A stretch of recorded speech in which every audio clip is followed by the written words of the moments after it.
মৃত্যু, মরণ সম্পর্কে আলোচনা করব। এরপরে কবর, তারপরে হাসর, বিচার, কিয়ামত, এই বিষয়গুলো আমরা পর্যায়ক্রমে নিয়ে আসবো। জান্নাত জাহান্নামের বিষয়গুলো পর্যায়ক্রমে। তো আজকে আমরা মৃত্যু দিয়ে শুরু করবো ইনশাআল্লাহ।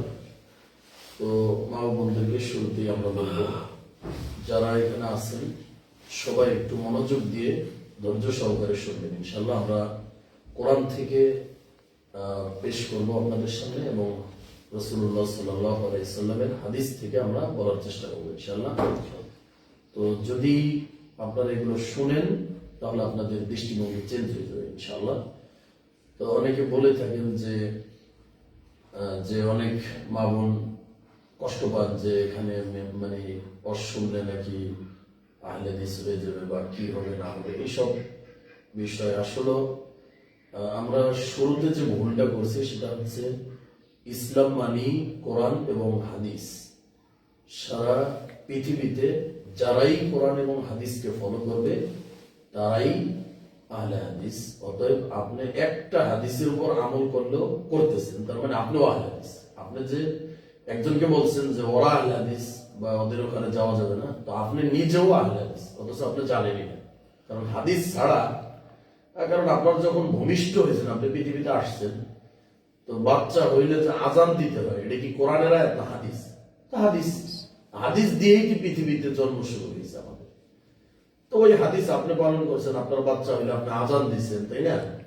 তারপর আকিকা করলেন, নাম রাখলেন, এসব তো হাদিস দিয়ে হয়েছে। তাহলে আপনি আহলে হাদিস, সবাই আহলে হাদিস। সারা পৃথিবীর যারা ইসলামকে ফলো করে, যারা কোরআন মানে এবং হাদিসের অনুযায়ী চলে, কোরআন অনুযায়ী চলে, তারা সবাই আহলে হাদিস। এটা একটা বৈশিষ্ট্যের নাম, আর কিছু। সম্মানিত মা ও বোনেরা, আমরা মৃত্যু সম্পর্কে আজকে কোরআন এবং হাদিস থেকে আলোচনাগুলো করার চেষ্টা করবো ইনশাআল্লাহ। আপনারা খুব মনোযোগ দিয়ে শুনবেন। যে মানুষ যদি মরণকে আসলে ভয় পেত, মরণের ভয়টা যদি সত্যিকার অর্থে ভিতরে থাকতো, তাহলে কোনো দিন কোনো মানুষ পাপের কাজ করা তার দ্বারা সম্ভব না। তো মরণ এমন একটা সত্য, পৃথিবীতে যত প্রাণী জন্ম নিয়েছে, যাদের প্রাণ রয়েছে, যদি পৃথিবীতে এসে থাকে, সে এই পৃথিবীতে যার জন্ম হয়েছে তার মরণ হবেই হবে। মরণ এমন একটা জিনিস, যে মরণের হাত থেকে কোনো ধনী গরিব, রাজা বাদশাহ, আলেম, সাধারণ মানুষ, নারী পুরুষ, ছোট বড়, জালেম অত্যাচারী, সবাই, মানে এই কাতারের ভিতরে সবাই, এমনকি আমাদের নবীজি মুহাম্মদুর রাসূলুল্লাহ সাল্লাল্লাহু আলাইহি সাল্লাম পর্যন্ত মৃত্যুবরণ করেছে। আল্লাহ কোরআনে উল্লেখ করেছেন যে ইন্নাকা মাইয়িতুন ওয়া ইন্নাহুম মাইয়িতুন, নিশ্চয়ই আপনি মৃত্যুবরণ করেছেন, আপনার মৃত্যু ঘটানো হয়েছে, আর তোমাদেরকেও মৃত্যু দেওয়া হবে। সম্মানিত মা ও বোনেরা, তো যে ব্যক্তি জানে যে তার মরণ সত্য, এটা চিরন্তন সত্য, এতে কোনো সন্দেহ নেই। যদি মরণের হাত থেকে বেঁচে যেতে পারত, তাহলে আমাদের নবী মুহাম্মদুর রাসূলুল্লাহ সাল্লাল্লাহু আলাইহি ওয়াসাল্লাম তিনি বেঁচে থাকতেন, বা কোন নবী মারা যেত না।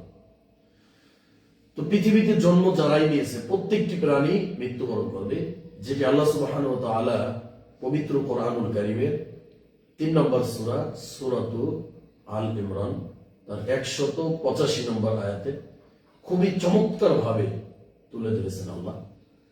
আমরা অনুবাদটা করছি, আপনারা শুনেন। আল্লাহ বলছেন যে কুল্লু নাফসিন যায়িকাতুল মাউত, প্রতিটি প্রাণী, যার প্রাণ রয়েছে, যার আত্মা রয়েছে, যার ভিতর জীবন রয়েছে, প্রত্যেককেই এই মৃত্যুর স্বাদ গ্রহণ করতে হবে। তো দেখেন, এই আয়াতটার মধ্যে আল্লাহ বলে নাই যে মানুষ মৃত্যুবরণ করবে, বলা হয়েছে মৃত্যুর স্বাদ।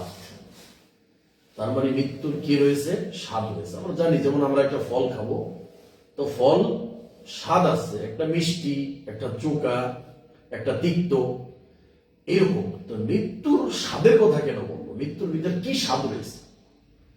অতএব এই মৃত্যুর স্বাদটা তারাই ভালো বা তাদের কাছে মিষ্ট হবে, তারা হচ্ছে কি ঈমানদার। এজন্য আল্লাহ নবী বলছেন, যারা মুমিন তারা যদি মৃত্যুবরণ করে তাহলে তাদের কপালটা কি হয়, ঘেমে যায়। মানে দুনিয়ার এই কষ্ট থেকে তারা কি পেল, মুক্তি পেল। পরকালীন জীবনে তারা কি করলো, পদার্পণ করলো সুন্দর একটা জীবন।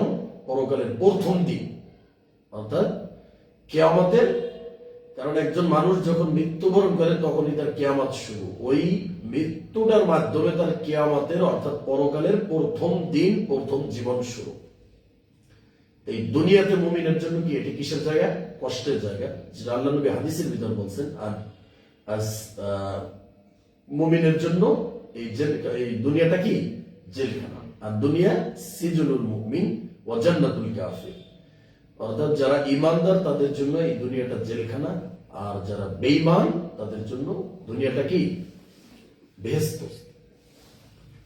সম্মানিত মা বোনেরা, তো মৃত্যুর যে একটা স্বাদ রয়েছে, যদি আপনি ঈমানদার হতে পারেন তাহলে আপনি এই স্বাদটা পাবেন। এই স্বাদটা বড় মিষ্টি, অনেক সুস্বাদু। আল্লাহ রাসূল সাল্লাল্লাহু আলাইহি ওয়াসাল্লাম হাদিসের ভিতরে বলছেন, আকসিরু আয-যিকরা হাযিমিল লাজ্জাত ইয়ানি আল মাউত। শুনে রাখো, তোমরা মৃত্যুকে বেশি বেশি স্মরণ করো। যদি কোনো মানুষ পাপ থেকে বাঁচতে চায়, যদি পরকালে ভালো সফলতা অর্জন করতে চায়, তাহলে এই দুনিয়ার সবচেয়ে বড়, উত্তম, শ্রেষ্ঠ আমল হচ্ছে মৃত্যুকে স্মরণ করা। আপনি যদি পরকালীন জীবনে অনেক সুখে থাকতে চান, কবরের ভিতর সুখে থাকতে চান, ভালো জান্নাত পেতে চান, জান্নাতুল ফিরদাউস, দুনিয়ার সব পাপ কাজ থেকে আপনি বিরত থাকতে চান, দুনিয়ার সমস্ত দুঃখ কষ্ট থেকে আপনি দূরে থাকতে চান, দুনিয়ার সমস্ত প্রেশানি টেনশন থেকে আপনি যদি মুক্ত থাকতে চান, তার একটাই সলিউশন, একটাই মাধ্যম, সেটা হচ্ছে মৃত্যুকে স্মরণ করা বেশি বেশি। আল্লাহ নবী এটাই বলছেন যে তোমরা মৃত্যুকে বেশি বেশি স্মরণ করো, যেই মৃত্যু তোমাদের ভোগ বিলাসকে, তোমাদের আনন্দ ফুর্তিকে শেষ করে দেয়, ধ্বংস করে দেয়, নিশ্চিহ্ন করে দেয়। যেমন একটা মানুষের জীবনে অনেক আশা থাকে, আমি এই করব, যেমন আমার যতটুকু এখন বয়স, আমি তো আরো সামনে বেঁচে থাকার একটা আশা করতেছি, যে আমি বেঁচে থাকবো, বা আমি সামনে ভবিষ্যতে এইটা করব, আমি ওইটা করব, কত কিছু স্বপ্ন থাকে, ছেলে মেয়েকে বিবাহ শাদী দিব, কত কিছু। কিন্তু আমি এখান থেকে আমার মসজিদ পর্যন্ত না যেতেই একটা দুর্ঘটনায় আমার জীবনটা শেষ হয়ে যেতে পারে। তাহলে আমার যে আশাগুলো ছিল, এই আশাগুলো ধ্বংস করে দিল, শেষ করে দিল কি এই মৃত্যুটা। অতএব সবার মনের ভিতরে আশা আছে, আপনাদের মনের ভিতরে অনেক আশা আছে, পরিবার নিয়ে আশা থেকে, ছেলে সন্তান নিয়ে আশা থেকে, পৃথিবীতে আমি সুন্দরভাবে বেঁচে থাকবো, আমার এই করতে হবে, সেই করতে হবে, বাড়ি করতে হবে, জায়গা জমি কিনতে হবে, ছেলে সন্তানের জন্য কিছু করে যেতে হবে।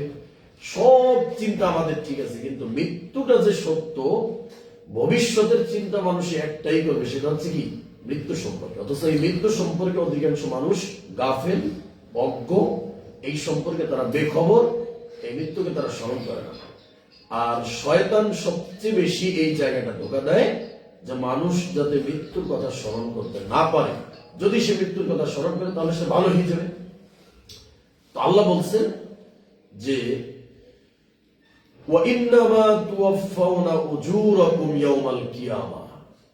তোমরা দুনিয়াতে যেই আমল করো, অতএব একটা মানুষ তার দুইটি অপশন, একটি হচ্ছে হয়তো সে ভালোর ভিতর থাকবে, আর ভালোর ভিতর না থাকা মানে সে কি খারাপের ভিতর থাকবে, যে কোনো একটা হবেই। অতএব আপনার ভালোটা জমতেছে আমল নামায় নাকি খারাপটা জমা হচ্ছে, এটা আপনার হিসাব আপনি নিজে দিতে পারবেন। এই জন্য আল্লাহ বলছেন কিয়ামতের দিন আল্লাহ রাব্বুল আলামিন আপনার দুনিয়ার এই যে ভালো কাজ অথবা খারাপ কাজের পরিপূর্ণ হিসাব, একেবারে পুঙ্খানুপুঙ্খানু হিসাব বুঝিয়ে দেবেন আল্লাহ। অতএব আমি ভালো কাজ করি না মন্দ কাজ করি, এর হিসাব অবশ্যই আমাকে দিতে হবে। অতএব প্রত্যেকটা কাজ করার আগে আমাকে চিন্তা করতে হবে এই কাজের ভিতর সওয়াব আছে কি। আমি বাহিরে দাঁড়াইলাম, একজন এসে একটা বদনাম বলতেছে, এই অমকের গীবত বলতেছি, আমি সুন্দরভাবে শুনছি। অথচ গীবত সম্পর্কে আমি জানি যে আল্লাহর কোরআন বলছে যে যদি কেউ গীবত করে তাহলে সে মরা ভাইয়ের গোশত খায়। তো মানুষের গোশত তো খাওয়াই যায় না, আবার সেটা হচ্ছে কি মৃত মানুষের গোশত, এটা আরো অসম্ভব। অতএব সম্মানিত মা বোনেরা, আমাদের মা চাচি যারা আছেন তাদের ভিতর এই গীবতের চর্চাটা সবচেয়ে বেশি। এটা শুধু আপনাদের এলাকায় যেটা না, সারা বাংলাদেশ, সব অঞ্চলেই কম বেশি গীবতের চর্চাটা অনেক বেশি, অনেক। এক জায়গায় যদি বসে তাহলে আপনার কি অনেক গীবত শুরু হয়ে যায়। আর যদি একটু ঝগড়া লাগে তাহলে তো আর বলতে হয় না যে কে কি করছে, কার ছেলে কি করছে, কার মেয়ে কি করছে, এইগুলো বদনাম আপনি বলেন। আপনি এটা চিন্তা করেন না যে আপনার জীবনের যে হিসাব আছে, এই হিসাবগুলো যদি আল্লাহ রাব্বুল আলামিন বিচারের মাঠে সবার সামনে দেখিয়ে দেয় তখন আপনার কেমন লাগে? অতএব গীবত খুবই একটা জঘন্য অপরাধ, মারাত্মক অপরাধ। যেই গীবতের চর্চাটা সবচেয়ে বেশি আমাদের মা চাচি খালা যারা রয়েছেন, নারীদের ভিতর, মহিলাদের ভিতর সবচেয়ে বেশি গীবতের চর্চা হয়। অতএব যে কোনো মূল্যে এই গীবত থেকে বেঁচে থাকতে হবে। কেন? আল্লাহ বলছেন যে মরা ভাইয়ের গোশত খায়। অতএব মানুষের গোশত খাওয়া যায় না, আবার সেটা আবার কি মরা মরা জিনিসের গোশত আরো খাওয়া নিষেধ, হারাম এটা। অতএব গীবত করাও হারাম। সম্মানিত মা বোনেরা, আল্লাহ বলছেন যে প্রত্যেকটা কাজের হিসাব আমি পরিপূর্ণভাবে দিব। তো মুমিন ইমানদার তার পা ফেলবে, চিন্তা করবে যে এই কাজটার ভিতর সওয়াব আছে কিনা। এই জন্য আল্লাহ নবী কি বলছেন, মিন হুসনি ইসলামিল মারই তারকুহু মা লা ইয়ানিহি, অর্থাৎ ইসলামের সৌন্দর্য, একজন মানুষ পরিপূর্ণ ইমানদার সে বোঝা যাবে তার মাধ্যমে, তার কথা কাজের মাধ্যমে। যদি সে এমন কাজ করে যেই কাজের ভিতর নেকি রয়েছে, সওয়াব রয়েছে, অর্থ রয়েছে, আর সে ছেড়ে দেবে কোন কাজ, যেই কাজের ভিতর কোনো সওয়াব নেই, যেই কাজের ভিতর কোনো নেকি নেই, যেখানে তার কোনো লাভ নেই, সেই লাভটা দুনিয়ার লাভ না, সেই লাভটা হচ্ছে কি পরকালীন লাভ। এই কাজ সে বর্জন করবে, ছেড়ে দিবে। এক জায়গায় গীবতের চর্চা হতেই পারে, কিন্তু আমি সেখানে বসবো না ইমানদার হয়ে। আমি কেন? ওখানে বসলে আমার কোনো উপকার হবে না। আমি কি করতে পারি? ওই সময়টা আমি সুবহানাল্লাহ, আলহামদুলিল্লাহ, আল্লাহু আকবার জিকিরের সাথে আমি থাকবো সর্বদা। আল্লাহ নবীর কাছে সাহাবী এসে জিজ্ঞেস করছে, আল্লাহ নবী, ইন্না শারাইআল ইসলামি কদ কাসরাত আলাইনা, ইসলামের বিধিবিধানগুলো আমাদের উপর অনেক অনেক কঠিন মনে হয়।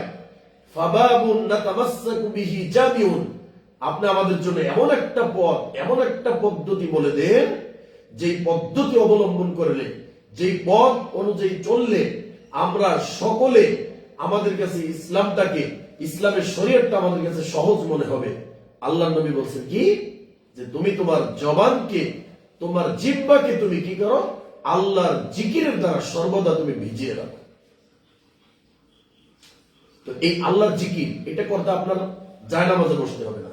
এই জিকির করতে, আল্লাহকে আপনার স্মরণ করতে ওযু করতে হবে না, গোসল করতে হবে না।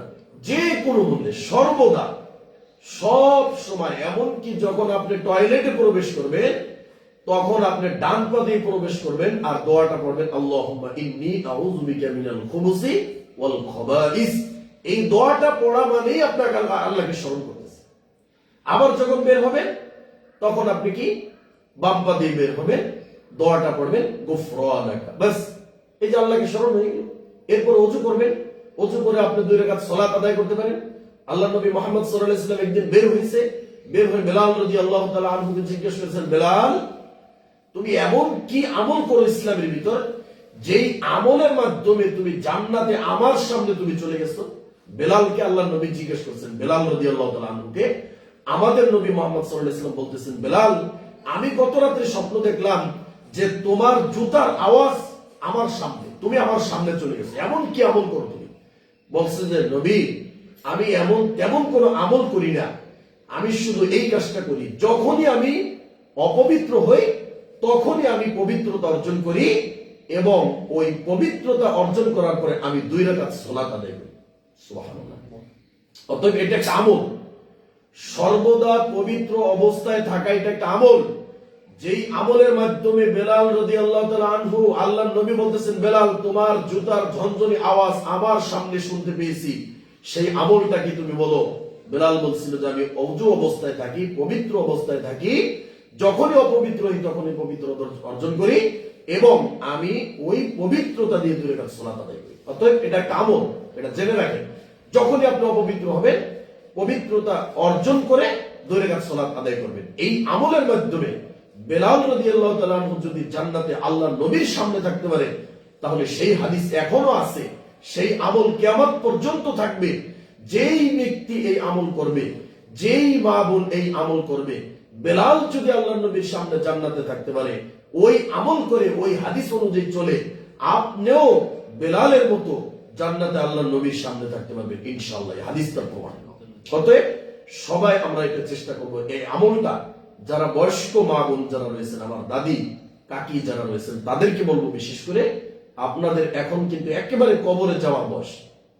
সর্বদা অন্তত দিনের ভিতর 5 বার থেকে 10 বার, যতবার পারেন, মানে মরণটাকে যেন আপনি সর্বদা স্মরণে রাখেন। মরণের স্মরণ আপনার পুরো গিরায় গিরায় উঠতে বসতে খাইতে শুইতে দিনটা 24 ঘন্টা মরণকে আপনি স্মরণ করবেন। এতে কি হবে, এই মরণের স্মরণটা যেন আপনার একটা জিকিরে পরিণত হয়ে যায়। এর মাধ্যমে আপনার চোখের পানি গড়িয়ে পড়বে, আপনার গোনাগুলা ওই পানির মাধ্যমে, ওই পানি দিয়ে আপনার গোনাগুলা মুছে যাবে। আল্লাহ রাব্বুল আলামিন আপনাকে তাওবা করার সুযোগ দেবে, কোরআন পড়ার সুযোগ দেবে, জিকির করার সুযোগ দেবে।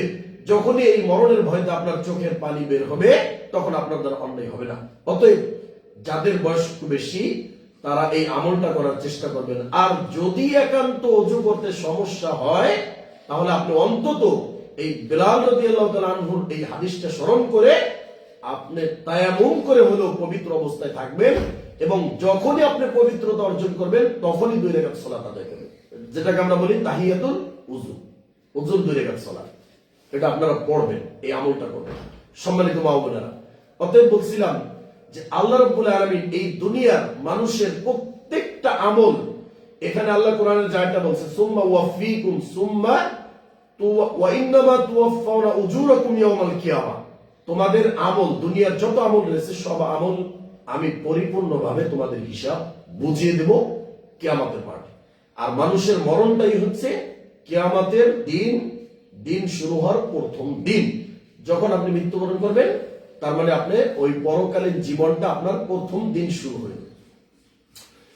সম্মানিত মা বোনেরা, তো আল্লাহ রাব্বুল আলামিন এই আয়াতের শেষে বলছেন, ফামান যুহজিহা আনিন নারি ওয়া উদখিলাল জান্নাতা ফাকাদ ফাজ।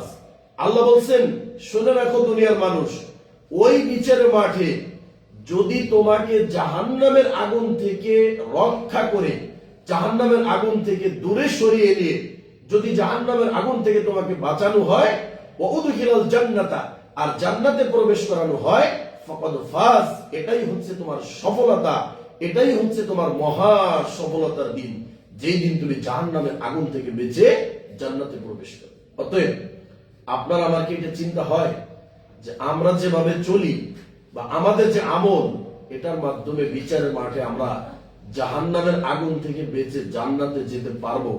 এইরকম আমল আপনার আমল নামে জমা হয়েছে কিনা, এটা মাঝে মাঝে একটু চিন্তা করবেন, নিজেকে নিয়ে ফিকির করেন, নিজেকে নিয়ে আত্মসমালোচনা, যেটাকে বলে আত্মসমালোচনা, অন্যের সমালোচনা নয়, অন্যে কি করে, অন্যের ঘরে কি অবস্থা, এটা নয়। নিজের আত্মসমালোচনা যদি করতে পারেন, তাহলে আপনার জীবনে অবশ্যই পরিবর্তন আসবে। নিজেকে নিয়ে চিন্তা করুন। আপনি চিন্তা করবেন এই আয়াতটি নিয়ে, যে এই যে আয়াতটা বলল যে বিচারের মাঠে সফল ব্যক্তি হচ্ছে সে, যেই ব্যক্তিকে জাহান্নামের আগুন থেকে বাঁচিয়ে নিয়ে জান্নাতে ঢুকিয়ে দেওয়া হবে। আমি কি সেই দলের অন্তর্ভুক্ত হতে পারবো? এই সূরা আল ইমরানের 185 নম্বর আয়াতের ভিতরে আমি পড়বো, আমার কি এমন আমল জমা হয়েছে? আমি কি ঠিকমতো 5 ওয়াক্ত নামাজ পড়তে পারি? নামাজের পরে আমি সুন্দর মতো জিকির আজকার গুলো করতে পারি? আমি কি ঠিকমতো রমজানের সিয়াম পালন করতে পারি? আমি কি স্বামীর সেবা করতে পারি? আমি কি আল্লাহর হক পরিপূর্ণভাবে, আল্লাহর যেটা হক রয়েছে, আল্লাহকে আমি দিতে পারি কিনা? নাকি আল্লাহর হক কিছু অংশ আল্লাহকে দেই এবং কিছু অংশ আমি দুনিয়ার মানুষকে দিচ্ছি? কোন পীর অলি যেগুলো আছে, যেগুলো বলছিলাম শুরুতে আলোচনা, যেগুলো তো কখনোই যাওয়া যাবে না, কোন দরবারে যাওয়া যাবে না, কোন অলির কোন পীরের দরবারে যাওয়া যাবে না, এটা সম্পূর্ণ নিষেধ, এটা হারাম, এটা কাবিরে গুনাহ। এখানে গেলে আপনি কোনো দিনও আল্লাহকে চিনতে পারবেন না, আল্লাহকে পাবেন না, পরকাল চিনবেন না, জান্নাত চিনবেন না, আপনাকে মৃত্যু থেকে দূরে রাখবে এবং আপনার মৃত্যুটা হবে অপবিত্র, কাফের, বেঈমান, মুশরিকদের মতো, অমুসলিমদের মতো আপনার মৃত্যুটা হবে। অতএব কোনোভাবেই ওই লাইনে যাওয়া যাবে না। দিনটা 24 ঘন্টা আল্লাহ আপনার সামনেই আছে, আল্লাহ আপনার কাছেই আছে, যেটা আপনি কল্পনাও করতে পারবেন না। সম্মানিত মা বোনেরা, তো এটা চিন্তা করতে হবে সূরা আল ইমরানের 185 নম্বর আয়াতের অন্তর্ভুক্ত আমরা কিনা। আমার আমল দিয়ে আমি কি মৃত্যুর হাত থেকে বাঁচতে পারবো কিনা, আমি কি কবরে শান্তি পাবো কিনা, আমি কি জান্নাতে যেতে পারবো কিনা, আমি কি জাহান্নামের আগুন থেকে বাঁচতে পারবো কিনা। যদি আপনি বোঝেন যে না, আপনার যে আমল জমা হয়েছে এই আমলের মাধ্যমে আপনি মৃত্যুর হাত থেকে বাঁচতে পারবেন, তাহলে আমাদের কোনো কথা নেই। আপনি এই আমলের মাধ্যমে পরকালে সফলতা পেয়ে যাবেন, জান্নাতে যেতে পারবেন, তাহলে আর আমাদের কোনো কথা নেই। তাহলে আপনি যেমনি মন চান তেমনি চলেন। আর যদি বোঝেন যে না, আমার এখনো সেই পরিমাণ আমল জমা হয় নাই, অতএব আমাকে আরো আমল জমা করে জাহান্নামের আগুন থেকে যাতে আমি বাঁচতে পারি, জান্নাতে যাতে আল্লাহ আমাকে ঢুকিয়ে দেয়, সেই আমল আমাকে করতে হবে। আপনার আমলকে বাড়াইতে হবে। আর এই আমলকে বাড়ানোর জন্য সবচেয়ে উপকারী পদ্ধতি হচ্ছে মৃত্যুর কথা যত পরিমাণ স্মরণ করবেন, সারা দিন রাত 24 ঘন্টা মৃত্যুকে যে পরিমাণ স্মরণ করবেন, আপনার আমল বাড়বে, আপনার চেহারা পরিবর্তন হবে, আপনার আমলের ভিতর পরিবর্তন আসবে, জীবনের ভিতর পরিবর্তন আসবে, মনের ভিতর শান্তি চলে আসবে। যেটা আল্লাহ কোরআনে বলছেন, আলা বিযিকরিল্লাহি তাতমাইন্নুল কুলুব, আল্লাহর জিকিরের মাধ্যমে, আল্লাহর স্মরণের মাধ্যমে। আর জিকির মানে আমরা একটা জিনিস বুঝে গেছি, জিকির মানে কি, লা ইলাহা ইল্লাল্লাহ, লা ইলাহা ইল্লাল্লাহ মানে জিকির মানে এইটা। জিকির মানে আপনার মাথা ঝুলিয়ে, মাথা নাচিয়ে, শরীর দুলিয়ে এভাবে জিকির করতে হবে। এই জিনিসটা আমাদের ভুল। জিকির মানে সর্বদা আল্লাহকে স্মরণ করা। আপনি এক গ্লাস পানি খাবেন, পানি খাওয়ার শুরুতে আল্লাহকে স্মরণ করতে হবে, এটাই জিকির। বিসমিল্লাহ বলে আপনাকে খেতে হবে, ডান হাতে খেতে হবে, বসে খেতে হবে, আপনার শ্বাসটা বাহিরে ফেলতে হবে, 3 শ্বাসে খেতে হবে। শুরুতে বিসমিল্লাহ, শেষে আলহামদুলিল্লাহ। এই যে পানি খাওয়ার ভিতর কত আদব রয়েছে, এগুলাই আল্লাহকে স্মরণ। আল্লাহকে স্মরণ মানে মাথা ঝুলিয়ে ঝুলিয়ে জিকির করা, লা ইলাহা ইল্লাল্লাহ, এটা জিকির, এটাকে আল্লাহকে স্মরণ বলে। তো যখনই আমার মা বোন, যদি আপনি মৃত্যুর যন্ত্রণা থেকে বাঁচতে চান, কবরে শান্তি পেতে চান, তাহলে মৃত্যুর বেশি বেশি স্মরণ করতে হইব। তাহলে এই মৃত্যুর স্মরণটা আপনাকে কি করবে, পরকালমুখী করবে, দুনিয়া আপনার কাছে একেবারে তুচ্ছ করে তুলে ধরবে এবং আপনার আমল বেড়ে যাবে, চোখের পানি বের হবে। আল্লাহ নবী বলছেন, কোন বান্দা এবং বান্দির চোখ দিয়ে যদি আল্লাহর ভয়ে, জাহান্নামের ভয়ে, পরকালে শাস্তির ভয়ে মিজানের পাল্লা তার হালকা হবে না ভারী হবে, ফুলসিরাত সে পার হতে পারবে কিনা, তারপর তার আমল নামা ডান হাতে দেওয়া হবে না বাম হাতে দেওয়া হবে, এগুলো চিন্তা করে, পরকাল জীবনটা চিন্তা করে, হাসরের মাঠটা কেমন হবে, আল্লাহ কিভাবে আসবে, আমাকে কি জান্নাতে দেওয়া হবে না জাহান্নামে দেওয়া হবে, এই ভেবে ভেবে ঘরের কোণে বসে, জায়নামাজে বসে চক্ষু দিয়ে পানি বের হয়। আল্লাহ নবী বলছেন, যদি কোনো মা ও বোন, কোন বান্দা এবং বান্দি, আল্লাহর প্রিয় বান্দারা যদি এভাবে চোখের পানি ঝরাতে পারে, চোখের পানি বের করতে পারে, মৃত্যুকে স্মরণ করে করে যদি পানি বের হয়, আল্লাহ নবী বলছেন যে ওই চোখ কখনো জাহান্নামের আগুনে জ্বলবে না।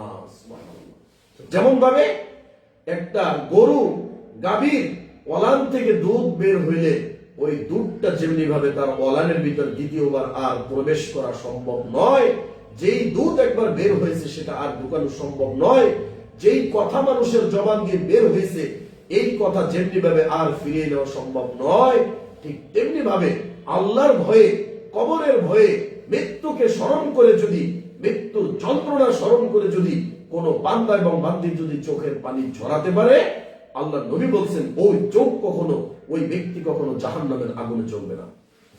এবং আল্লাহ নবী বলছেন আর একটা হাদিসে যে বিচার মাঠে 7 শ্রেণীর মানুষকে আরশের নিচে বিশেষ ছায়া দেওয়া হবে, আল্লাহর ছায়ায় তাদেরকে ছায়া দান করা হবে। তাদের ভিতর একজন ব্যক্তি রয়েছে, সে কি, ওয়াযাকারাল্লাহ খালিয়ান ফাফাদাত আইনাহু, ঘরের কোণে বসে একা একা নীরবে নিঃশব্দে আল্লাহকে স্মরণ করে চোখের পানি ঝরিয়ে তার চেহারা ভিজিয়ে ফেলছে। আল্লাহ নবী বলছেন এই ব্যক্তিকে আমি বিচারের মাঠে সেই বিশেষ ছায়া দান করব। সুবহানাল্লাহ। তারপরে আল্লাহ বলছেন ওয়ামাল হায়াতুদ দুনিয়া ইল্লা মাতাউল গুরুর। এই আয়াতের শেষে বলছে শুনে রাখো দুনিয়ার মানুষেরা, এই দুনিয়ার জীবনটা, যেই দুনিয়ার পিছনে তুমি পড়ে আছো, যেই দুনিয়া নিয়ে তুমি ব্যস্ত, যেই দুনিয়ার সব ভোগ বিলাস আরাম আয়ুষ শান্তি সুখ সব কিছু নিয়ে তুমি ব্যস্ত হয়ে আছো, এই দুনিয়ার জীবনটা হচ্ছে একটা ধোকার জায়গা, একটা প্রতারণার জায়গা, একটা ধোকাবাজি, তোমাকে ধোকায় ফেলবে এই দুনিয়া।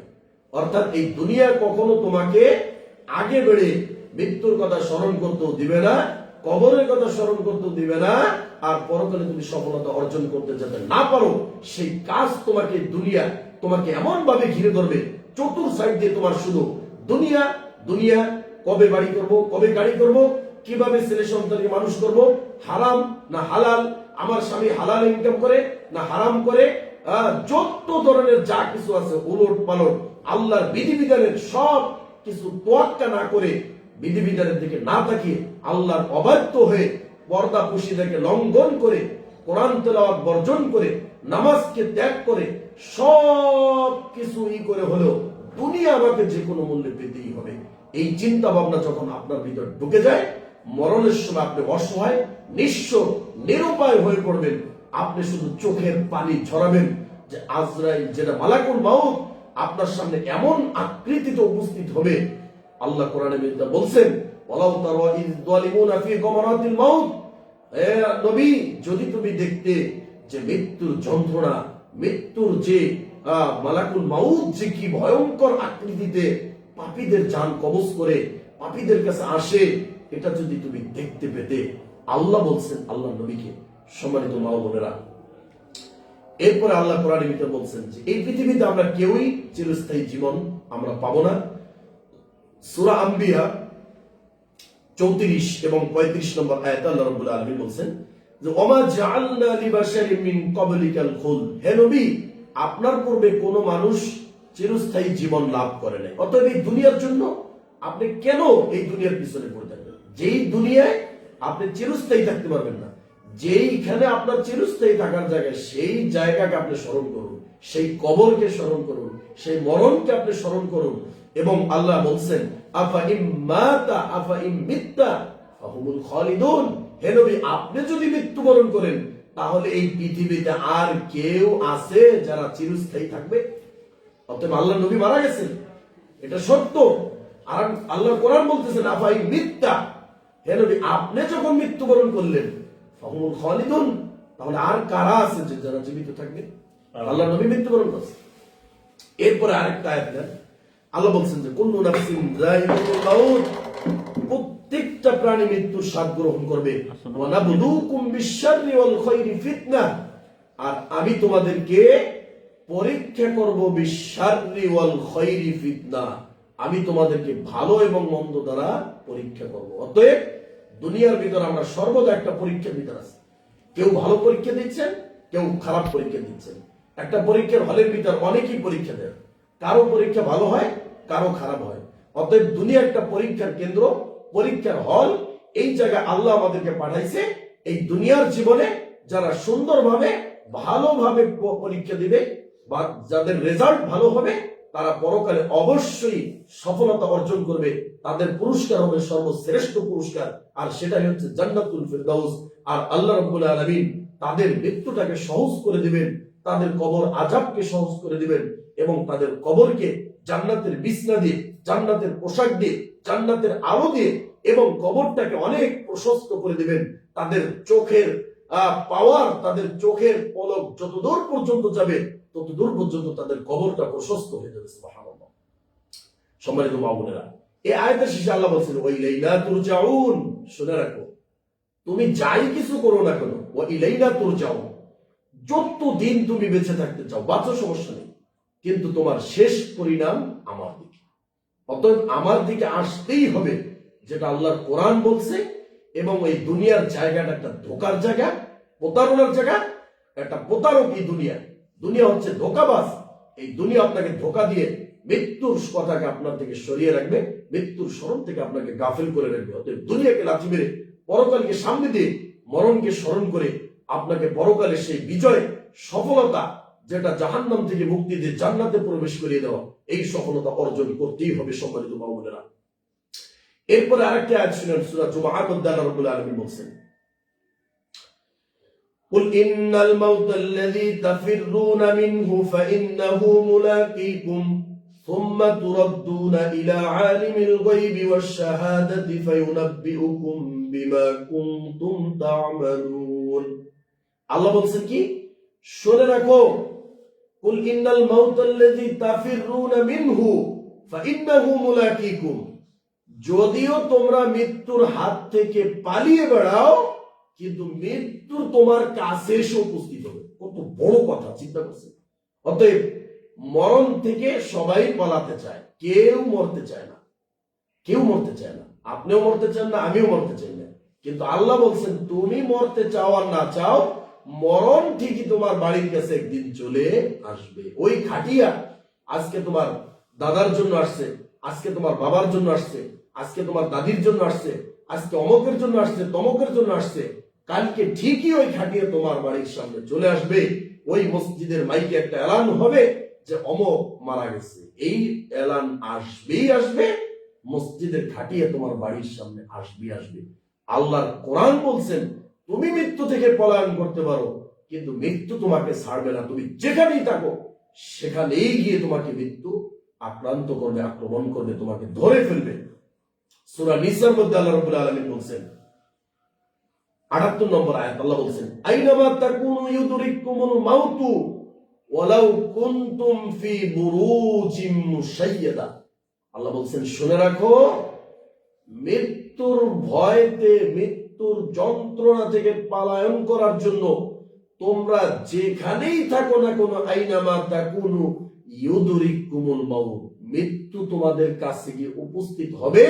ওয়ালাউ কুনতুম ফি বুরুজিম মুশাইয়াদা, এমনকি যদি তুমি বিশাল বড় সুড়ঙ্গ বানাও, পাহাড়ের ওই সুড়ঙ্গর চিপার ভিতর যদি তুমি ঢুকে যাও, বিল্ডিং এর ভিতর গিয়ে থাকো, 10 তলা বিল্ডিং এ যে উঠে বসে থাকো, যেখানে তো আর মালাকুল মাউত আসতে পারবে না, বা আরো যদি তুমি মাটির নিচে গর্ত করে যদি তুমি সেখানে বাড়ি তৈরি করো যে এখানে তো মালাকুল মাউত আসতে পারবে না, বা তুমি যেই ধরনের যেখানেই তুমি পলায়ন করো, আল্লাহর কোরআন বলতেছেন মৃত্যু তোমার কাছে গিয়ে উপস্থিত হবেই হবে।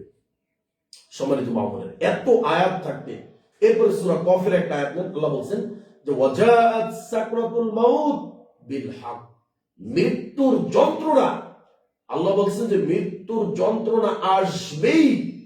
ওয়াজাআত সাকরাতুল মাউত বিল হক, মৃত্যুর যন্ত্রণা আসবেই, এটা সত্য। যালিকা মা কুনতা মিনহু তাহিদ, এই মৃত্যুর যন্ত্রণা থেকে, মৃত্যুর হাত থেকে কেউ পলায়ন করে বাঁচতে পারবে না। যালিকা মা কুনতা মিনহু তাহিদ, কেউ পলায়ন করে বাঁচতে পারবে না।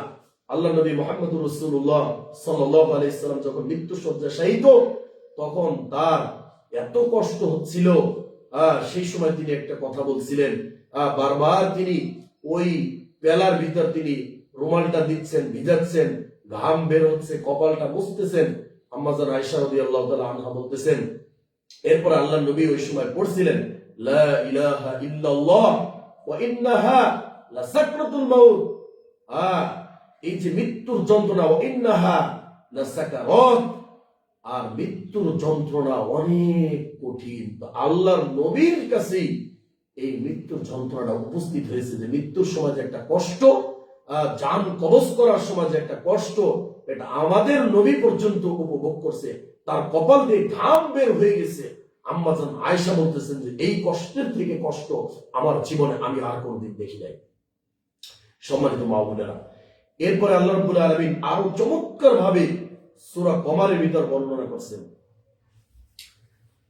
আল্লাহ বলছেন কাল্লা ইযা বালাগাতিত তারাকি, যখন তোমার জীবনটা বের হওয়ার উপক্রম হয়, অর্থাৎ তোমার কণ্ঠনালী, প্রাণ যখন, তোমার জীবন যখন কণ্ঠনালীতে চলে আসে, কণ্ঠনালীতে চলে আসে, অর্থাৎ জীবন বের হবে, এই সময় আল্লাহ বলছেন ওয়াকিল আমান র, তখন তাকে বলা হয় যে কে তোমাকে ঝাড়বে, কে তোমাকে বাঁচাবে? কে তোমাকে এই মৃত্যুর হাত থেকে রক্ষা করবে? কোন ঝাড়ফুঁককারী আছে কি যে তাকে ঝাড়ফুঁক করবে? দুনিয়ার কেউ আছে যে তাকে রক্ষা করবে? আল্লাহ বলছেন অজন্য আল্লাহুল ফিরক, ওই সময়ে তার প্রবল ধারণা হয় যে না, এখন আমার দুনিয়া থেকে বিদায় নিতে হবে। আল্লাহর কোরআন বলতেছে তখন তার পায়ের গোছা একটার সাথে আর একটা মিলে যায়। ইলা রাব্বিকা ইয়াউমাইদিনিল মাসার, আর সেই দিন আল্লাহ রাব্বুল আলামিনের কাছে তোমাকে টেনে হেসড়ে তোমার জানকে কবজ করে বের করে তারপর তোমাকে নিয়ে যাওয়া হবে। কেন? আল্লাহ কোরআন তারপর ফালা সাদ্দাকা ওয়ালা সাল্লা, সে ইসলামকে মানে নাই, নবীকে মানে নাই, পরকাল মানে নাই, মৃত্যুকে বিশ্বাস করে নাই, মালাকুল মাউত যে আছে এটা সে বিশ্বাস করে নাই। সে জানতই না যে আমার মরণ হবে, সে জানেই না, সে বিশ্বাসই করে না যে আল্লাহর দরবারে আমাকে দাঁড়াতে হবে, আল্লাহর কাছে একদিন আমাকে এই সব কিছুর হিসাব দিতে হবে। ওয়ালা সাল্লা, কোরআন বলতেছেন এবং সে সালাত আদায় করত না, সে সালাত পড়তো না। ওয়ালাকিন কাযাবা ওয়া তাওয়াল্লা, এবং সে ইসলামকে মিথ্যা বলতো, নবীকে অস্বীকার করত, আল্লাহকে গালি দিত, ইসলামকে নিয়ে কটূক্তি করত, হাসাহাসি করত, ইসলামের বিধিবিধানকে সে মূল্যায়ন করে নাই, পর্দার মতো একটা বিধিবিধানকে সে লঙ্ঘন করে তার জীবনকে পার করছে, এবং সে দম্ভ ভরে চলেছে, মুখ ফিরে নিয়ে চলেছে যে আমি নামাজ না পড়লে তো কিছুই হয় না, আমার দাদা মারা গেল, আমার 14 গোষ্ঠী নামাজ না পড়ে মারা গেছে, সবাই বেপরদা ভাবে মারা গেছে, ওই তাদের তো কিছুই হয় না, কিচ্ছু হয় না। এজন্য সে ওইভাবে চলে যায়, আল্লাহ তো কিছুই বলে না। কিন্তু আল্লাহ তো বলার জন্য একটা দিনক্ষণ নির্ধারণ করে রেখেছে, সেটা হচ্ছে বিচারের মাঠ। সেই মাঠে সবাইকে হিসাব দিতে হবে। আল্লাহ কোরআন বলছেন আয়াহসাবুল ইনসানু আইয়ুতরাকা সুদা, মানুষকে মনে করে যে আমি মানুষকে এমনিই বানিয়েছি, আমি এমনি অনর্থক সৃষ্টি করেছি, তাদের কোনো হিসাব নেব না। সে যে বেপরদায় চলে তাকে হিসাব দিতে হবে না, সে যে দিনরাত 24 ঘন্টা মানুষের বদনাম করে হিসাব দিতে হবে না, ছেলে মেয়ের উপর সে জুলুম করে তাকে হিসাব দিতে হবে না। সংসারে 5 জন সন্তান, অথচ 5 জনের উপর সে ইনসাফ করতে পারে না। এই বড় ছেলেকে ভালোবাসে বেশি, মেজো জনকে একটু কম, ছোট জনকে আর একটু বেশি, বড় বউকে একটু ভালো বেশি বাসে, ওই ছোট জনকে একটু কম বাসে। একটা পরিবারের ভিতর 5 জন লোকের ভিতর যে ইনসাফ করতে পারে না, 5 জন লোকের ভিতর যে ন্যায় বিচার করতে পারে না, সে কিভাবে একজন সৎ মহিলা হিসেবে, একজন ভালো মহিলা হিসেবে, একজন নেককারিনী মহিলা হিসেবে আল্লাহর দরবারে উঠবে বলে? এরকম অবিচার প্রত্যেকটা ফ্যামিলিতে আছে। সন্তান একটু অন্যায় করছে, একটু অপরাধ করছে, সন্তানকে আর দেখতেই পারে না, সন্তানকে বাড়ি ছাড়া করে দেয়। এটা ঠিক না। সম্মানিত মা বোনেরা, এটা করবেন না। আপনার কলিজার টুকরো সন্তান, সে ভুল করলে তাকে বুকে জড়িয়ে ধরুন, তাকে চুমা খান, তাকে আদর করে ভালোবাসা দিয়ে তাকে বোঝান যে বাবা এটা ঠিক না। আপনি এমন সন্তান রেখে যাবেন যেই সন্তান মরার পরে আপনার চোখের পানি বের করে আপনার জন্য কাঁদবে, আপনার জন্য দান সদকা করবে এবং আপনার জন্য দোয়া পড়বে, রব্বির হামহুমা কামা রব্বায়ানি সগীরা। আর যদি সন্তানকে আপনি বাড়ি থেকে বের করে যান, সন্তানকে যদি অবাধ্য করে যান, সন্তান যদি আপনার কথাবার্তা না শুনে সন্তানের উপর আপনি রাগ হয়ে থাকলেন, তাহলে এই সন্তান কখনোই মরার পরে আপনার জন্য দান করবে না এবং আপনার জন্য কখনোই রব্বির হামহুমা কামা রব্বায়ানি সগীরা এই দোয়া করবে। অতএব সন্তানকে আপনি আদর্শ সন্তান করে যান, ঘরের ভিতরে ইনসাফ প্রতিষ্ঠা করেন। অতএব আপনি চিন্তা করবেন না যে আমি যেভাবে চলছি ইসলামটা মনে হয় এভাবেই না।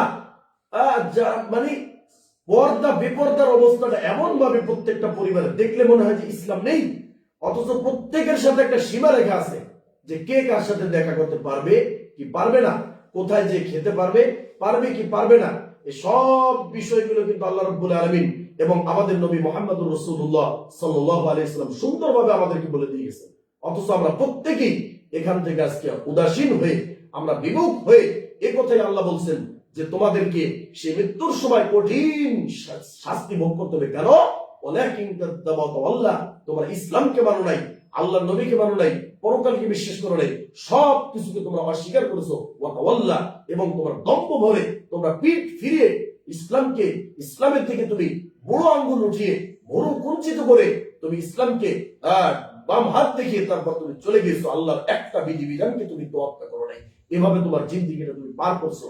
না হলে একজন মা ও বোনেরা তার যখন থেকে সেই বাচ্চাটা সাবালিকা হলো, তারপর থেকে তার উপর পর্দার বিধান চলে আসছে, আর মৃত্যুর আগ পর্যন্ত 60 বছর বয়সে গিয়ে তারপর সে পর্দা করতে চায়। আর যারা পর্দায় থাকে তাদের চেহারা সুন্দর, তাদের তাদের ভিতর তাদের চেহারার ভিতর আল্লাহ রাব্বুল আলামিনের পক্ষ থেকে একটা নূর দেওয়া হয়। আর যারা বেপর্দা চলে, এমন কিছু মহিলা আছে যাদের বয়স 40-50 হয়ে গেছে, অথচ এখনো বেপর্দায় চলে তো চলে, তার কাপড় চুপড়ের কিছুই ঠিক থাকে না, পেট পিঠ সবকিছু বের হয়ে থাকে। এই ধরনের নির্লজ্জ বেশরম কিছু মহিলা এখনো আছে আমাদের সমাজে। তারা ইসলাম বুঝে না, তারা কোরআন বুঝে না, তারা হাদিস বুঝে না, তারা আল্লাহকে বিশ্বাস করে না, তারা ইসলামকে মানে না। যদি মানত তাহলে সে এইভাবে বেপর্দা ভাবে উলঙ্গ মানুষের মধ্যে চলাফেরা করতে পারতো না। যারা বয়স্ক মা বোনেরা, আমার দাদি চাচি যারা রয়েছেন, তাদের জন্য সতর্কতা, না, ইসলাম এটা বলে নাই আপনাকে ঢেকে থাকতে হবে যে কোনো মূল্যে। যার সাথে আপনার পর্দা করার বিধান রয়েছে তার সাথে অবশ্যই পর্দা করতে হবে। বিশেষ করে এখন যে আপনার ওই কমিউনিটি সেন্টারে বিয়ের যে অনুষ্ঠানগুলো, ফাংশনগুলো রয়েছে, এইগুলা যাওয়ার যে একটা আপনার ভাইরাস চলছে বর্তমান, এখানে সম্পূর্ণ আপনার মাহরামের সাথে আপনাকে যেতে হবে। আর যদি সেরকম পরিবেশ হয় তাহলে যাবেন, তা না হলে ওরকম হাজার বিয়েকে আপনি লাঠি মারবেন, ওই ধরনের বিয়েকে যাওয়ার কোনো দরকারই নেই। একজন মুসলিম মন হয়ে, একজন নবীর উম্মত হয়ে, পরকালকে যিনি বিশ্বাস করে, জান্নাতের যিনি আশা করেন, সে কখনো এই ধরনের পরিবেশে সে যেতে চাবে না। আপনি যদি আজকে মরণকে স্মরণ করতেন যে না, আজকে যদি আমাকে মালাকুল মাউত ওই পরিবেশটার মধ্যে আমাকে মৃত্যু দেয়, যেখানে আমি বেপর্দা ভাবে সবার সামনে আমি ওই অনুষ্ঠানে উপস্থিত হয়ে সবাইকে আমাকে গায়ের মাহরাম যারা রয়েছে তারা আমার দিকে তাকিয়ে রয়েছে, সবাই আমার দিকে তাকিয়ে দেখছে, এই অবস্থায় যদি আপনাকে মালাকুল মাউত জীবনটা কবজ করে নেয়, আপনার জীবনকে বের করে নিয়ে যায়, তাহলে আপনি আল্লাহর কাছে কি জবাব দিবেন? চিন্তা করেন এটা। আপনার মন মতো ইসলাম, মন মতো চলবে না। যে সমস্ত মা বোনেরা এইভাবে চলাফেরা করেন, উলট পালট চলাফেরা, যারা বৃদ্ধ হয়ে গেছেন তাদেরকেও বলছে সতর্কতা। আপনার নখ পর্যন্ত কেউ দেখতে পারবে না, এটা আপনার গায়রত, এটা আপনার আত্মমর্যাদা, এটা আপনার ইসলাম, এটা আপনার আমল। কিন্তু আপনি এগুলো ভুলে আপনার মন মতো চলছেন। কাপড় মাথায় দেন তো দেন না, আবার দেয়। আমাদের মা বোনদের একটা অভ্যাস আছে, যখন আজান দেয়, কি কুসংস্কার দেখা, যখন আজান দেয় তখন অনেকে বলে এই আজান দেশে মাথায় কাপড়টা দেয়। হায় হায়, এই কুসংস্কার কোথায় পেলেন? তা আজানের সময় শুধু আপনাকে মাথায় কাপড় দিতে হবে, পর্দা করতে হবে, আর বাকি টাইমে আপনি বেপর্দার কাপড় মাথায় না দিয়ে আপনি চলবেন? আপনার চুল দেখবেন তো শুধু আপনার স্বামী।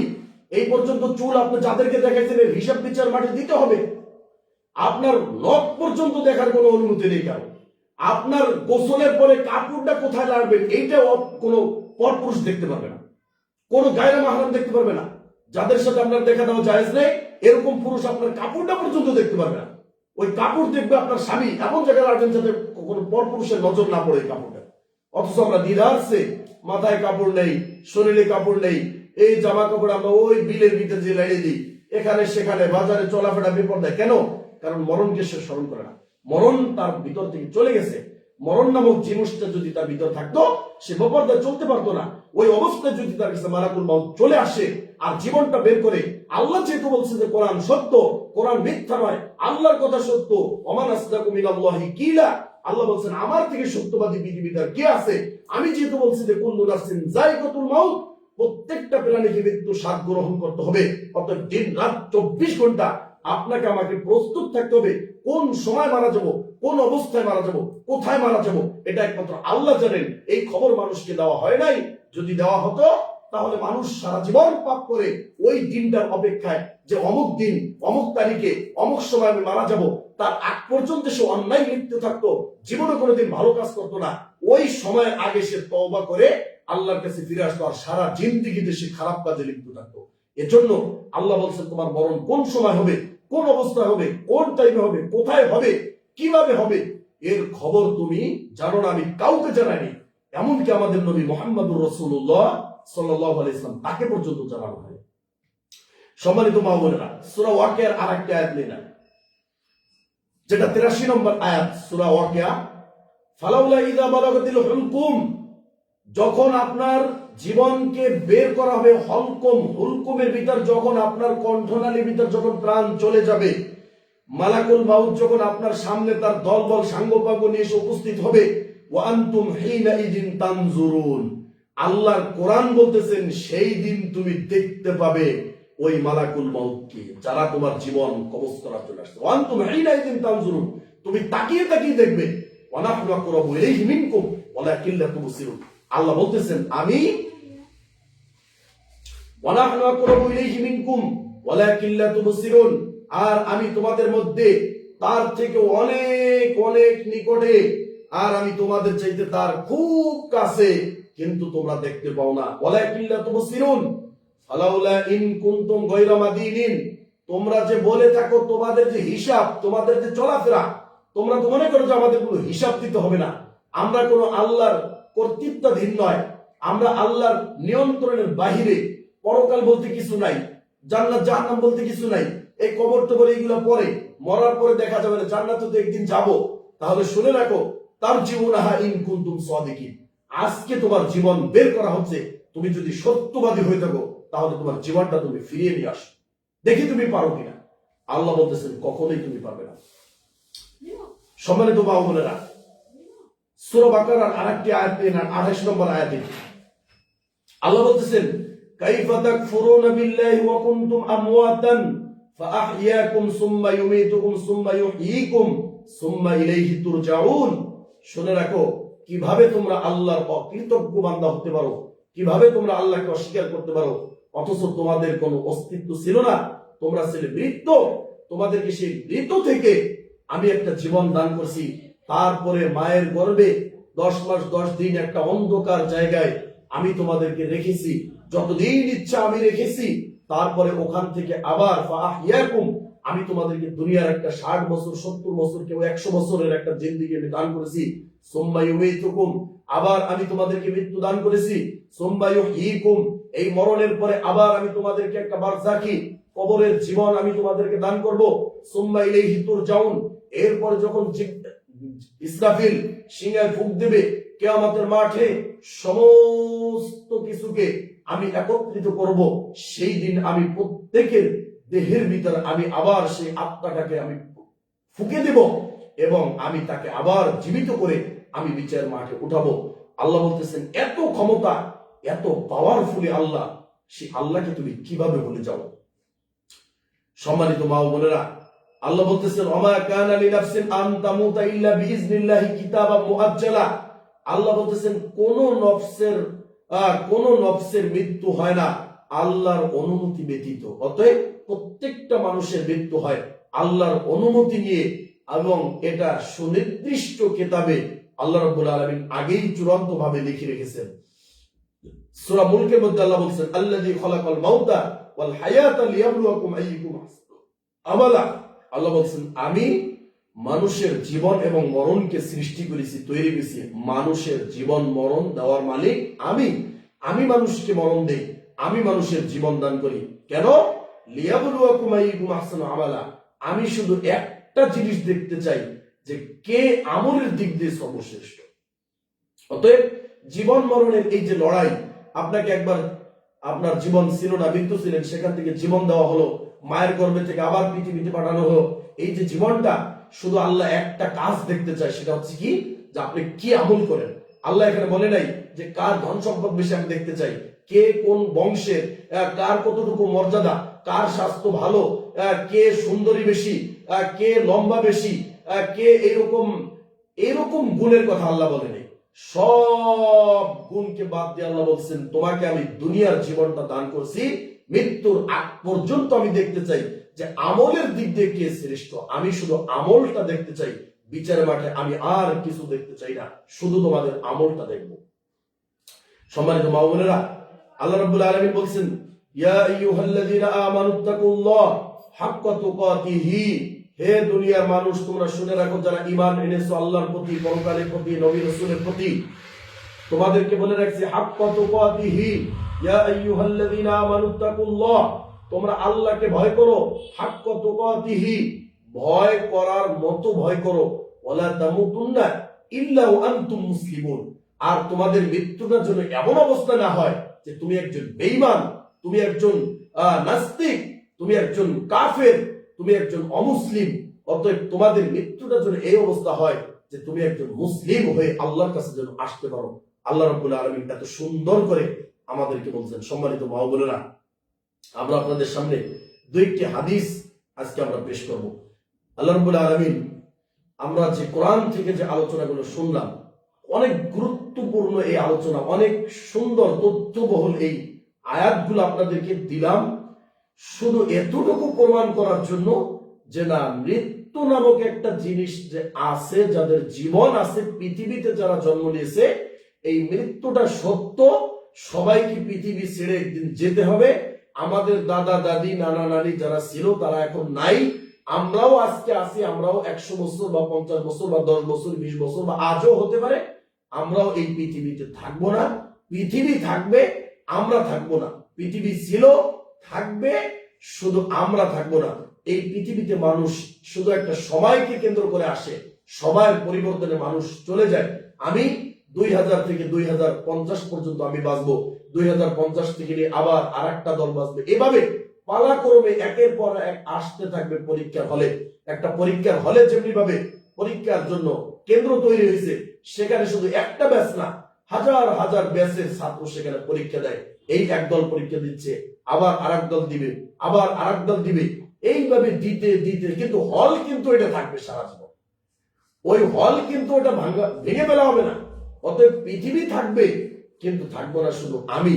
আল্লাহ বলছেন তুমি পৃথিবী থেকে কি নিয়ে আসছো, তোমার সে আমলটা শুধু আমরা দেখবো। একটা হাদিস শুনেন, আল্লাহ রাসূল সাল্লাল্লাহু আলাইহি সাল্লামের জামাই এবং চাচাতো ভাই আলী রাদিয়াল্লাহু তাআলা আনহু, তিনি বলতেছেন ইরতাহালাতিদ দুনিয়া মুদবিরা, দুনিয়া তোমার থেকে পিছনে চলে যাচ্ছে, ওয়ারতাহালাতিল আখিরাতু মুকবিলা, আর পরকালটা তোমার সামনে চলে আসছে।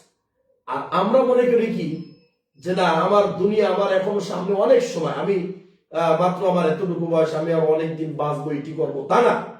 দুনিয়া কিন্তু আপনার থেকে বিদায় নিচ্ছে, পিছনে যাচ্ছে, আর পরকালটা আপনার সামনে আসছে। যেমনি ভাবে আমরা যখন বিভিন্ন মার্কেটে যাই, লিফট আছে, সিঁড়ি লিফট আর কি যেটাকে বলি, তো ওইটা যখন আমরা উঠি তো মনে হয় যে আমি জায়গায় দাঁড়াই গেছি, কিন্তু আসলে কিন্তু আপনাকে ওইটা টাইনা টাইনা টাইনা টাইনা আস্তে আস্তে উপরে উঠাইতেছি, আর আপনার নিচ দিয়ে পিছনে যাচ্ছে।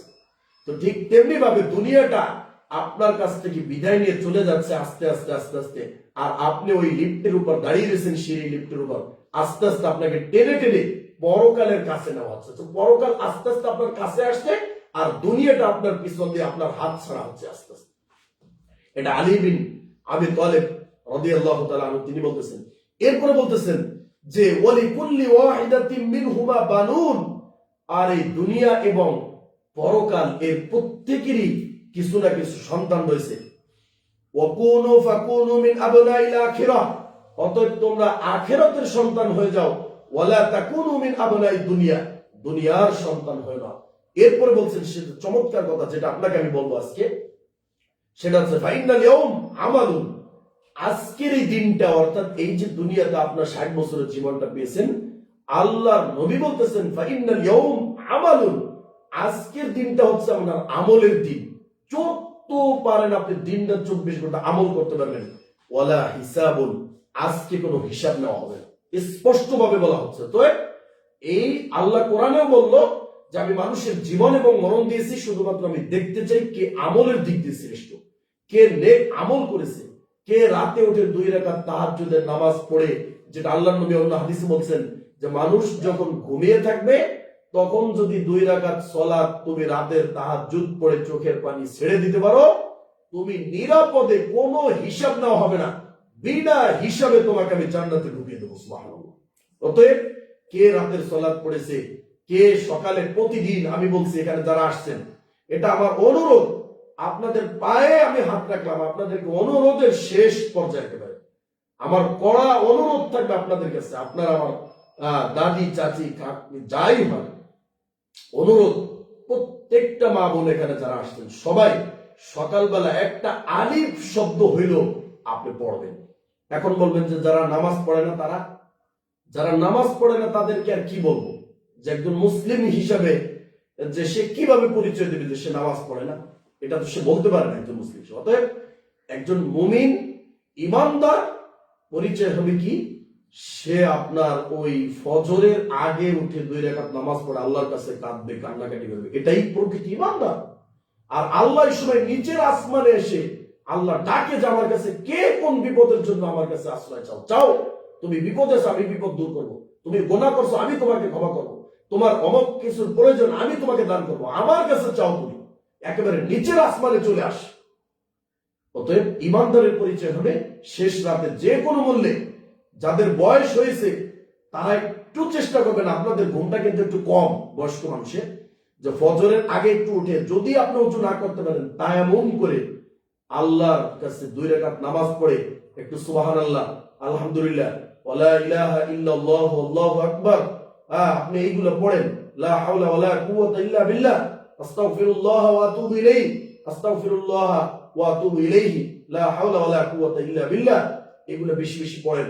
আস্তাগফিরুল্লাহ, সুবহানাল্লাহ, আলহামদুলিল্লাহ, সুবহানাল্লাহি ওয়া বিহামদিহি, সুবহানাল্লাহিল আযীম, এভাবে আপনি জিকির করেন, আল্লাহর কাছে আপনি হন। আবার আপনি সুবহানাল্লাহ, আলহামদুলিল্লাহ, আল্লাহু আকবার এগুলো পড়েন।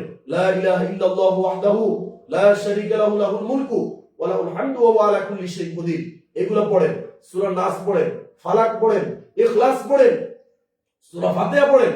এভাবে পড়ে তারপর আপনি আল্লাহর কাছে দোয়া করবেন। দোয়ার জন্য যখন আপনি হাত উঠাবেন আল্লাহর কাছে শুরুতেই দোয়া করেন, রব্বির হাম রব্বানা আতিনা ফিদ দুনিয়া হাসানা ওয়া ফিল আখিরাতি হাসানাতাও ওয়া কিনা আযাবান নার, রব্বির হামহুমা কামা রাব্বায়ানি সগীরা। এভাবে আপনি কোরআনের আয়াতগুলো আগে পড়েন, তারপরে আপনি দুরূদটা পড়েন, আল্লাহুম্মা সাল্লি আলা মুহাম্মাদ, এই দুরূদটা পড়েন। এরপরে যদি আপনি ইসমে আজম যদি জানা থাকে, ইসমে আজম পড়লে আল্লাহর নবী বলছেন ইসমে আজম পড়ে যে যা চাবে আমি তাকে তাই দেব। ইসমে আজমটা যদি আপনি বড়টা না পারেন, লা ইলাহা ইল্লা আনতা সুবহানাকা ইন্নী কুনতু মিনাজ জালিমিন, এটা একটা ইসমে আজম। এবং আল্লাহু লা ইলাহা ইল্লা হুয়াল হাইয়ুল কাইয়্যুম, যেটা সূরা আল ইমরানের 3 নম্বর সূরার শুরু আয়াতটা, আল্লাহু লা ইলাহা ইল্লা হুয়াল হাইয়ুল কাইয়্যুম, যেটা আমরা আয়াতুল কুরসিতেও পড়ে থাকি। এতটুকু শুধু, এটাও একটা ইসমে আজম। ইসমে আজম কয়েকটা আছে, আল্লাহু লা ইলাহা ইল্লা হুয়াল হাইয়ুল কাইয়্যুম, এতটুকু বাস। আরেকটা আছে, ওয়া ইলাহুকুম ইলাহু ওয়াহিদ লা ইলাহা ইল্লা হুয়ার রহমানুর রহিম, ওয়া ইলাহুকুম ইলাহু ওয়াহিদ লা ইলাহা ইল্লা হুয়ার রহমানুর রহিম। আগে শুরুতে রব্বির হামহুমা রব্বানা আতিনা এটা পড়লেন, দুরূদ পড়লেন, ইসমে আজম পড়লেন। এরপর আল্লাহর কিছু গুণবাচক নাম, আল্লাহ কি? রহমান, রহিম, আল মালিকুল কুদ্দুসুস সালামুল মুমিনুল মুহাইমিনুল আজিজুল জব্বারুল মুতাকাব্বির। যারা সূরা হাশরের শেষের টুকু মনে আছে আর কি, শেষের 3 আয়াত, এখান থেকে আল্লাহর অনেক গুণবাচক নাম আছে, আপনি এগুলো পড়তে পারেন। এগুলো যদি বাংলা, যদি আপনি আরবি না পারেন, বাংলায় আল্লাহ আপনি গফফার, আপনি ক্ষমাশীল, আপনি দয়ালু, আপনি মেহেরবান, আপনি ক্ষমতাবান, আপনি সবকিছু দেখেন, সবকিছু শুনেন, সব ক্ষমতা আপনার হাতে, বিচার দিবসের মালিক আপনি, সব ক্ষমতা আপনার হাতে, আপনি জীবন দান করেন, মৃত্যু দান করেন, আপনি রিজিক দেন। এভাবে আল্লাহকে আল্লাহর কিছু গুণবাচক নাম বলে এরপরে আপনার দোয়াটা শুরু করবেন। আপনার এই দোয়া কবুল হবেই হবে, হতেই হবে। কিন্তু আমরা দোয়া করি, আমাদের দোয়া কবুল হয় না। আর দোয়ার তো পদ্ধতি আপনি জানেন না, তার দোয়া কবুল হবে কেন? এই যে পদ্ধতিটা শিখাইলাম, এটা আপনি মনে রাখবেন এবং সর্বদা আমরা জিকিরের সাথে থাকবো ইনশাআল্লাহ। আমি যে হাদিসটি বলছিলাম, আর একটা পয়েন্ট বলে শেষ করে দিচ্ছি।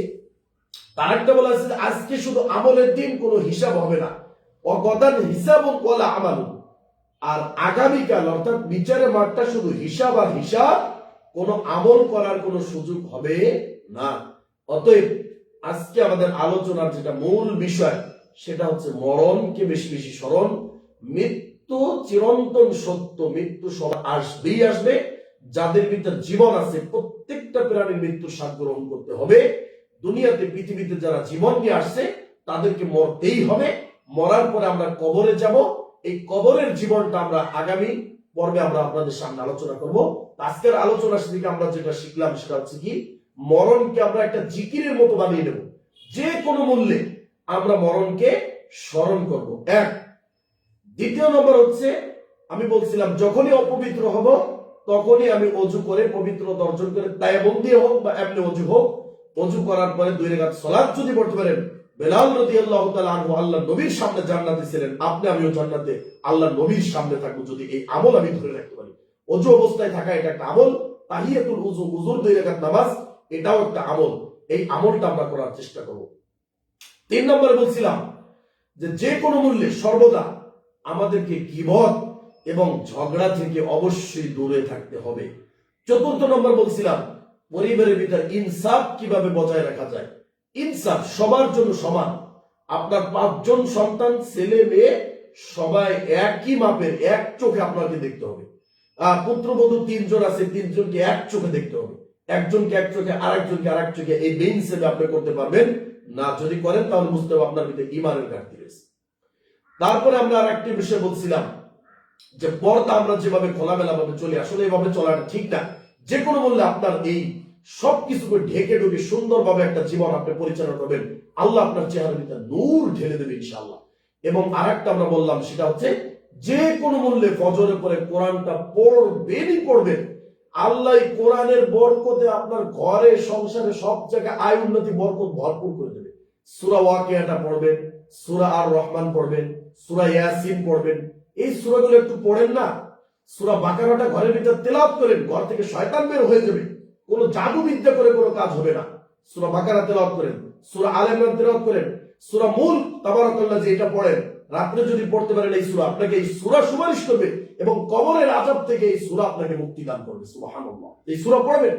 এরপর আমানার রাসূলু, এই যে আপনার সূরা বাকারার শেষে যেটা আমানার রাসূলু বিমা উনজিলা ইলাইহি, এটা মাগরিবের পরে পড়বেন, আবার আপনার ফজরের পরে পড়বেন, আয়াতুল কুরসি প্রতি নামাজের পরে পড়বেন। এইভাবে আমলের জিন্দেগি করেন।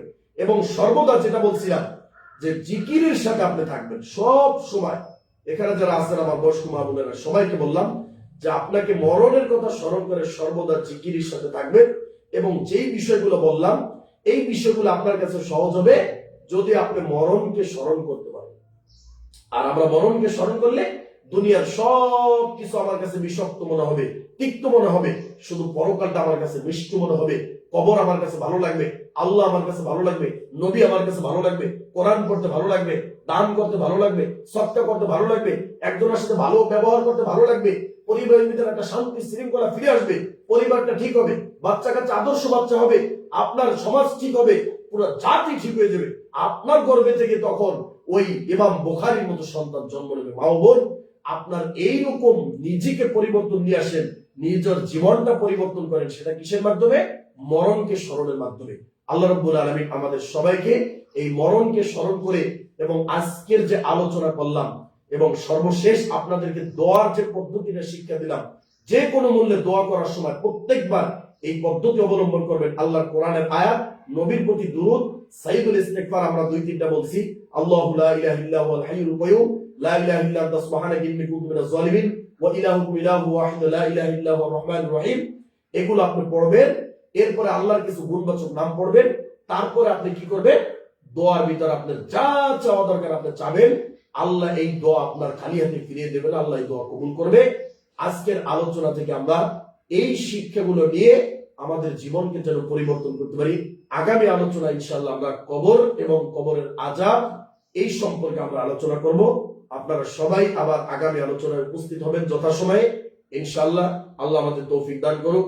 এই আলোচনা থেকে আমরা সবাই যেন উপদেশ গ্রহণ করে আমাদের জীবনকে পরিবর্তন করে, মরণকে আমরা বেশি বেশি স্মরণ করে, পরকালীন প্রস্তুতি গ্রহণ করে আল্লাহর কাছে আমরা যেন সুন্দরভাবে নেক আমল নিয়ে, সৎ আমল নিয়ে আমরা কবরের শান্তি লাভ করতে পারি। পরকালে আমরা যাতে জান্নাতে যেতে পারি, জাহান্নাম থেকে বাঁচতে পারি। ইসলামের উপর আমরা যেন অটল থাকতে পারি, আমরা যেন ঈমানের উপর অটল থাকতে পারি। আল্লাহ আমাদের কবুল করুক, তৌফিক দান করুক। আল্লাহ আজকে আমাদের আলোচনা যারা আসছে সবাইকে আপনি সুন্দর একটা জীবন দান করেন, সবার জীবনের ভুল ত্রুটি ক্ষমা করেন। যাদের মা বাপ, দাদা দাদি, নানা নানি, আত্মীয় স্বজন, পাড়া প্রতিবেশী কবরে আছে, অন্ধকার কবরে চলে গেছে, রব্বুল আলামিন তাদেরকে আপনি ক্ষমা করে আল্লাহ তাদেরকে আপনি জান্নাতুল ফিরদাউস দান করেন। এখানে অনেক বয়স্ক মানুষ আসছে যারা অসুস্থ, মাজার ব্যথা, কোমরে ব্যথা, ডায়াবেটিস, বিভিন্ন রোগে আক্রান্ত আছে। রব্বুল আলামিন সবাইকে আপনি সুস্থতা দান করেন, সবাইকে আপনি সুন্দরভাবে আমল করার তৌফিক দান করেন, পাঁচ ওয়াক্ত নামাজ পড়ার তৌফিক দান করেন, পর্দায় থাকার তৌফিক দান করেন। আল্লাহ আমাদের আলোচনাকে কবুল করেন, আমাদের সবাইকে আপনি মাফ করে দেন। আল্লাহুম্মা আমিন। সুবহানাকা আল্লাহুম্মা ওয়া বিহামদিকা আশহাদু আল্লা ইলাহা ইল্লা আনতা আস্তাগফিরুকা ওয়া আতুবু ইলাইক। আসসালামু আলাইকুম ওয়া রাহমাতুল্লাহি ওয়া বারাকাতুহু।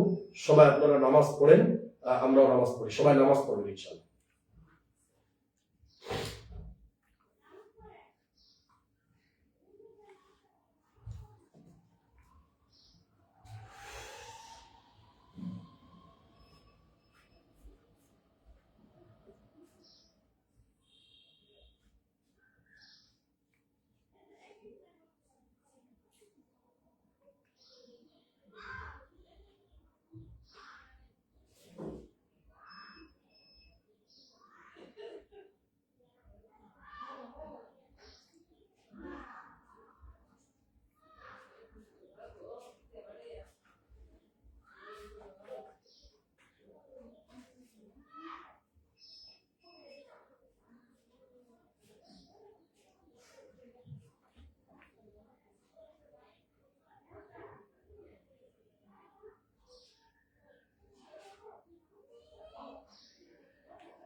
বিস্কুট বিলনি হুজুর বাজে কত 46